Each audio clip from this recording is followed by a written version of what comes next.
Hey folks, John Cantera here, the Double Broker Bounty Hunter, and I'm coming to you today to basically share some general information and musings of things that have been going on in recent days, kind of to maintain a blog, if you will, or a vlog.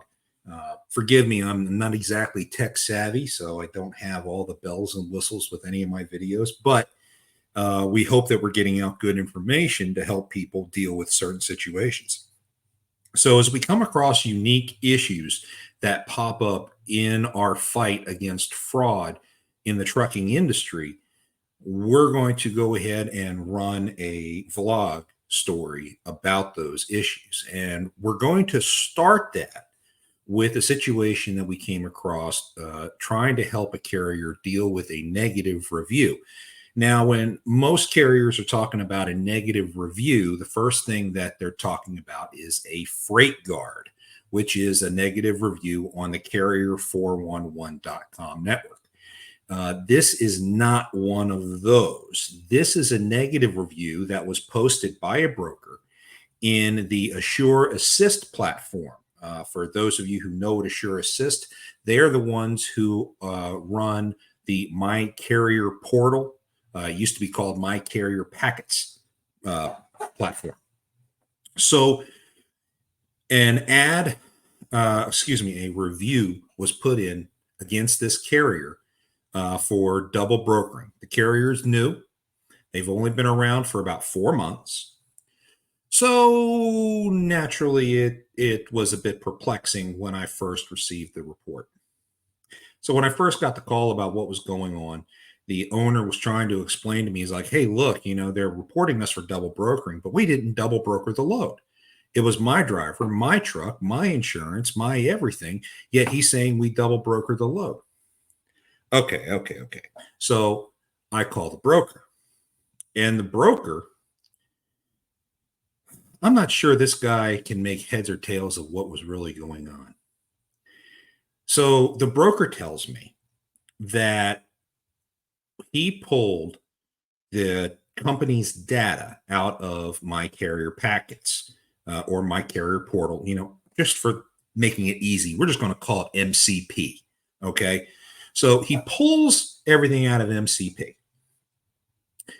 Now, the COI, of course, has the VIN number for the truck that they're running. It was a box truck. The broker then calls the driver and says, hey, what's the VIN number for the truck that you're driving? That's a pretty dang good precaution for a broker to take. I actually applaud that kind of a step. But the VIN number that the driver had recited back to the broker did not match what was on the COI. And the broker immediately suspected double brokering. That is a fair assumption. However, if you're going to assume double brokering, know your facts, know what's going on. And that's something this broker did not do. Instead of the broker requesting an updated COI from the carrier, they just went ahead and filed the report. This broker called the carrier owner, three-wayed with the driver, and then accosted them about the entire thing. The broker said that the driver indicated that the driver owned the truck, that the driver carried the insurance, and the driver was running on his own authority. The carrier said that wasn't true. And, trying to sort out the truth in that took a little bit of time and a little bit of effort. So as I'm going through to figure out what the hell's going on, I talked to the carrier again. And the carrier's like, we used to have a truck until a couple months ago. It was a 2006 box truck, and we sold it. And then we bought a 2016 box truck. The insurance was updated, but clearly that update did not get into MCP. Okay. All right. So for those who don't know, when you have a broker who is part of the MCP network or RMIS or highway, when documents get updated, you have to send the updated documents into those services so that they can update their records. Otherwise, the old information is still going to get pushed out to the brokers who are requesting info. So this carrier did not update the information, and that's okay. No one ever alerts a carrier to update the information until an update is needed. So that's not a big deal. No one's concerned about that. But this broker did not ask for an updated certificate. He just immediately jumped the gun and said, no, you're double brokering. So the carrier says, no, 2006 is sold. We bought the 2016. The insurance was actually updated a month prior to this incident. Here's the new COI. All the proof you can imagine to prove that they're not double brokering. So I went and I verified the authenticity of all the documents. I got the bill of sale for the 2006. I called the buyer. The buyer had the truck registered in Missouri. Sorry, this is Jack. He is he's my manager apparently, and he has to check on me to make sure that everything is going according to plan. So hi, Jack. Anyway, so I called the buyer. The buyer said, yep, sure enough, we bought the truck. Registered in Missouri. Truck has since broken down. Well, it is a 2006. But yeah, they owned it. So I called the state of Missouri. I got a copy of the registration from the state of Missouri. Then I called the insurance company. It was Progressive. And I was like, okay, so when did this guy update the insurance? Turns out the insurance was updated 3 weeks prior to this load that he was accused of double brokering on. So the COI was properly updated. The old truck taken off, the new truck put on, life is good.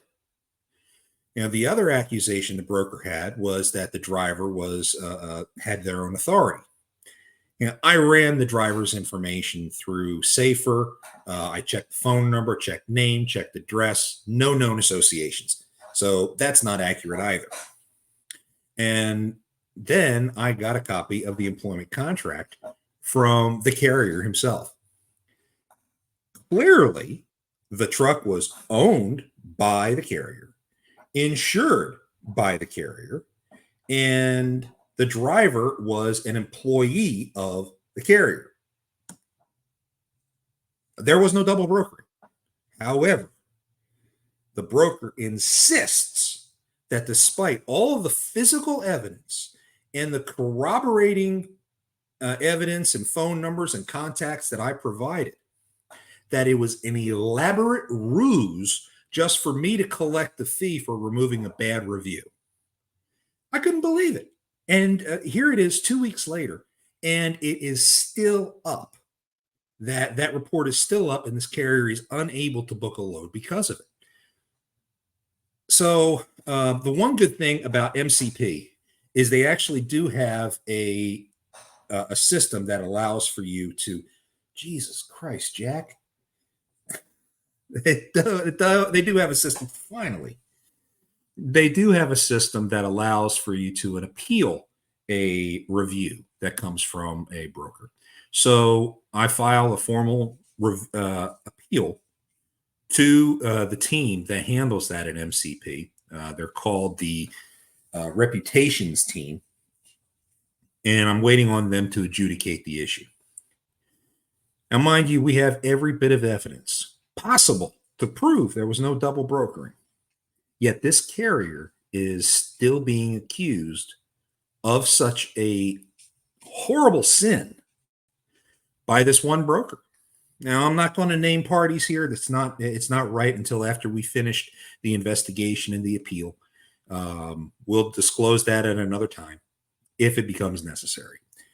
But it is something that's been extremely frustrating in dealing with this type of work that we do fighting fraud.